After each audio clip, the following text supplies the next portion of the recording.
더불어민주당 이재명 대표가 건강 악화에도 단식을 이어가기로 했습니다. 이런 가운데 검찰은 백현동과 대북송금 의혹과 관련해 이 대표에 대한 구속영장을 청구했는데요. 이 대표의 단식, 또 검찰의 영장 청구가 9월 정기국회 이슈를 잠식하는 모양새입니다. 한 주간 주요 정치 이슈, 오승용 킹핀 정책 리서치 대표와 함께 이야기 나누겠습니다. 어서 오십시오. 네, 안녕하십니까. 이 대표 오늘 아침 사실 병원 이송까지 됐지만 병상에서도 단식을 이어가겠다 이런 의지를 밝히고 있습니다. 여러 채널에서 이 걱정하는 목소리들이 나오는데도 불구하고 단식을 강행하려 하는 이유 어떤 거라고 보십니까? 일단 대내용 그리고 대외용 보석이 있다라고 말씀드릴 수 있을 것 같습니다. 우선 대내용으로는 체포동의안 처리와 관련해서 이탈표를 최대한 방지하겠다. 즉 대표가 병원으로 이송돼서 단식까지 하고 있는데 체포동의안에 찬성하는 것은 좀 너무하지 않느냐라는 어떤 분위기를 좀 환기시키는 측면들이 있는 것 같고요. 대외용으로는 단식 이송 중에 검찰이 구속영장을 청구했다라는 거죠. 국민들에게는 어떻게 각인될지 모르겠습니다. 아마도 국민들에게 계속 단식을 함으로써 측은지심, 동정 여론을 일으킬 수 있는 그런 장점들, 포석은 있는 것 같습니다. 일단 이 대표가 수액 주사를 지금 맞고 있기 때문에 어떤 생명에 위협이 되는 그런 상황은 없을 것 같습니다. 어쨌든 말씀하신 검찰이 이 대표에 대한 체포영장을 청구를 한 거죠. 그리고 한동훈 이 관련해서 법무부 장관이 사실 단식, 자해하면서 사법 시스템이 멈춰서는 안 된다. 사실상 이 단식에 대한 부정적인 발언을 한 건데 이거 어떻게 평가하십니까? 지난주 대정부 질문에서 사실 나왔던 건데요. 단식은 개인의 자유지만 단식으로 인해 수사와 재판이 영향받는 선례를 남기지 않겠다 발언을 했고요. 오늘 아침 기자간담회에서도 소환 통보받고 시작하는 단식은 처음 본다. 그리고 다수당이 개인 비리를 결사옹호하고 있다. 매우 강경한 발언을 쏟아냈습니다. 기본적으로 이재명 대표에 대해서 야당 대표가 아니라 중요 범죄의 피의자라 보고 있는 거 아닌가. 그리고 이재명 대표의 단식이 체포되지 않기 위한 어떤 몸부림이다라는 그런 인식을 가지고 있기 때문에 이런 발언을 할 수 있다라고 보는데 관건은 국민적인 공감대, 국민들이 어느 정도 이재명 대표의 병원 이송 단식에 대해서 공감할 수 있느냐, 이 부분이 관건이 될 것 같습니다. 네, 어쨌든 이번 주 목요일 국회에서 체포동의안 표결이 예상이 되고 있는 것 같습니다.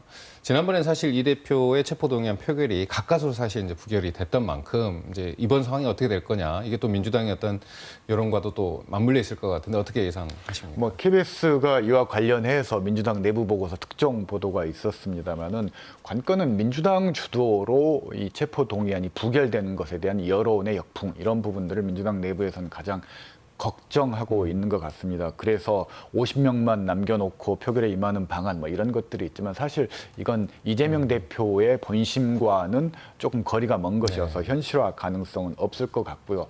만약 표결이 이루어진다면 저는 그 결과를 예측할 수 없다. 다만 민주당이 이번 체포동의안 표결을 보이콧할 수 있느냐의 여부에 따라서 그 결과까지 예상할 수 있다라고 보고 있는데요. 체포동의안이 만약 가결이 된다면 구속영장 가능성이 인용될 가능성이 매우 높아지게 될 거고 만약에 부결이 된다고 했을 때 여론의 역풍 즉 지난번에 불체포 특권 포기에 대한 이른바 번복이 되는 것인데 그에 대한 여론의 어떤 비판적인 여론 어떻게 잠식시킬 수 있을 것인가도 민주당의 과제일 것 같습니다.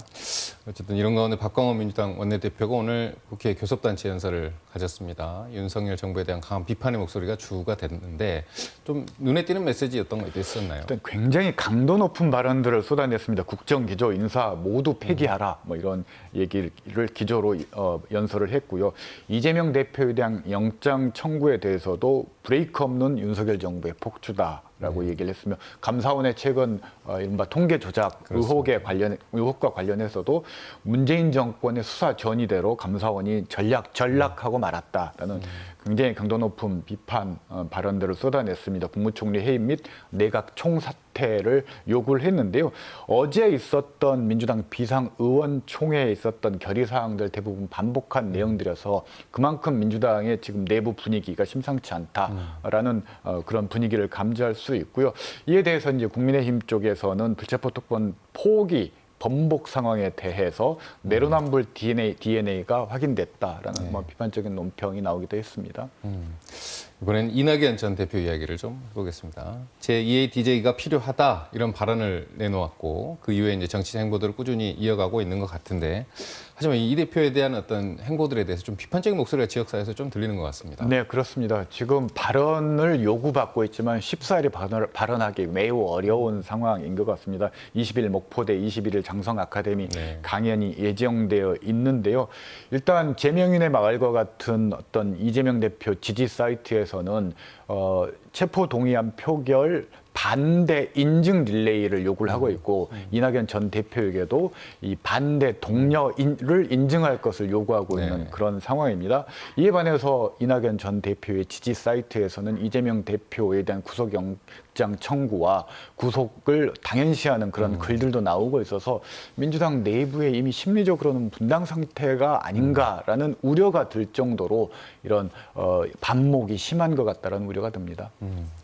이번에는 이정현 전 새누리당 대표 이야기 좀 해볼까요? 내년 총선 출마가 사실 이제 유력한데 예전에 이제 지역구였던 순천이 아닌 광주 서구를 출마를 저울질하고 있다 이런 좀 분위기들이 좀 감지되고 있습니다. 어떻습니까? 라틴어에 캐테리스 사티스파시오란 말이 있는데요. 네. 모든 조건이 충족된다면이란 뜻입니다. 첫 번째 조건은 순천이 선거구가 분구되지 않는다면 네. 가능하고요. 두 번째는 무소속 양형자 후보가 경기도 지역으로 옮기거나 혹은 양형자 후보와의 단일화가 성사될 수 있다면 저는 서구을 출마도 선택할 수 있는 대안이라고 할 수 있습니다. 변수는 있습니다. 만약 이준석 전 대표가 노원병 선거구 출마가 불가능해질 경우 광주 출마, 특히 서구을 출마를 검토하고 있기 때문에 여러 측면에서 당내의 경쟁 과정을 거쳐야 된다. 확실한 것은 서구을은 4월 10일까지 결과를 끝까지 지켜봐야 된다는 거고 만약 이정현, 이준석 출마가 가셔야 된다면 민주당도 현